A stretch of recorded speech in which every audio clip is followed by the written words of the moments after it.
staying strong, healthy, and youthful. By subscribing, liking, and ringing, you can greatly support our channel and help us produce more content that you'll love. Hello and welcome to the Longevity Lifestyle YouTube channel. Understanding referred pain. Exploring organ-related sensory nerve discomfort. Referred pain is a fascinating phenomenon in which pain is perceived in a location that is distant from its actual source. This intriguing occurrence is commonly observed when sensory nerves from internal organs share a common pathway with nerves that transmit pain signals from other areas of the body. In this video, we will delve into the concept of referred pain, focusing particularly on its occurrence in the back. We will explore various conditions, such as heart issues, pancreatitis, cholelithiasis, kidney problems, aortic dissection, and herpes zoster, which can cause referred pain in the back. By understanding the areas where pain manifests and the accompanying patterns and symptoms, we can gain valuable insights into diagnosing and managing these conditions effectively. Referred pain in the back. The back serves as a common region for referred pain, often associated with underlying organ-related issues. Let's examine some specific conditions and the corresponding patterns and symptoms of referred pain they may cause. 1. Heart-related referred pain.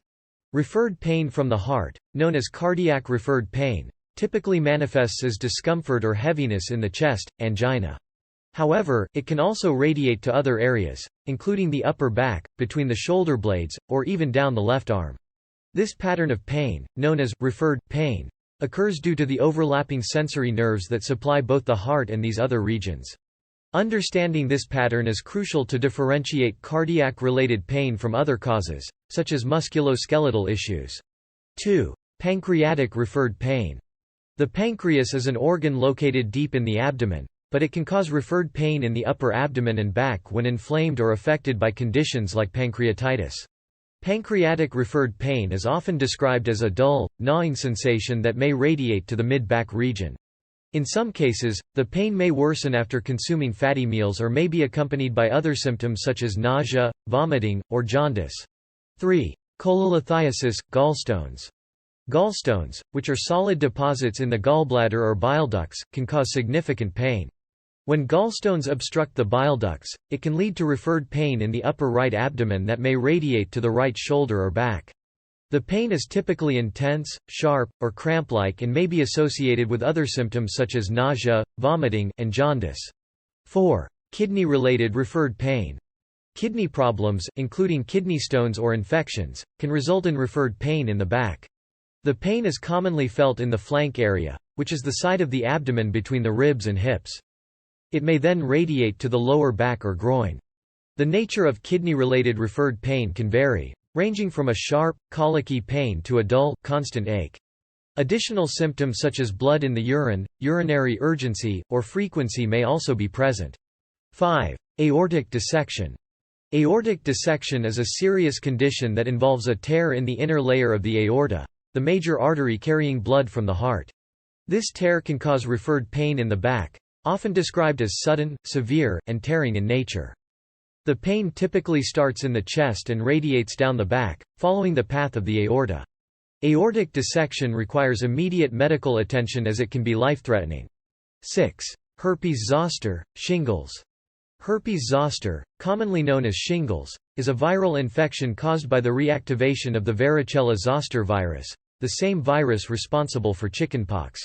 When shingles affects the back, it can lead to referred pain in the corresponding dermatome, area of skin supplied by a specific spinal nerve.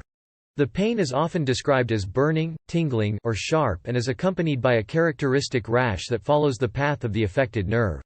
The rash may be preceded by flu-like symptoms and is typically limited to one side of the body. It's important to note that referred pain can vary in intensity and quality, and individuals may experience additional symptoms specific to the underlying condition causing the referred pain.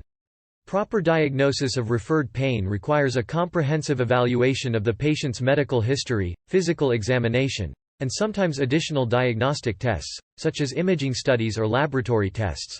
In conclusion, referred pain is a fascinating phenomenon where discomfort may arise from organs connected to sensory nerves. Understanding the patterns and symptoms of referred pain is crucial for healthcare professionals to accurately diagnose and effectively manage the underlying conditions. Whether it's cardiac-related pain, pancreatitis, cholelithiasis, kidney issues, aortic dissection, or herpes zoster. Recognizing the potential areas of referred pain can aid in providing appropriate care and improving patient outcomes. Remember, if you're experiencing persistent or severe pain, it is important to consult with a healthcare professional for a proper evaluation and diagnosis. Thank you for watching, and we hope this video has been informative and helpful. Don't forget to like and subscribe to our channel for more videos on health and wellness. See you in the next one.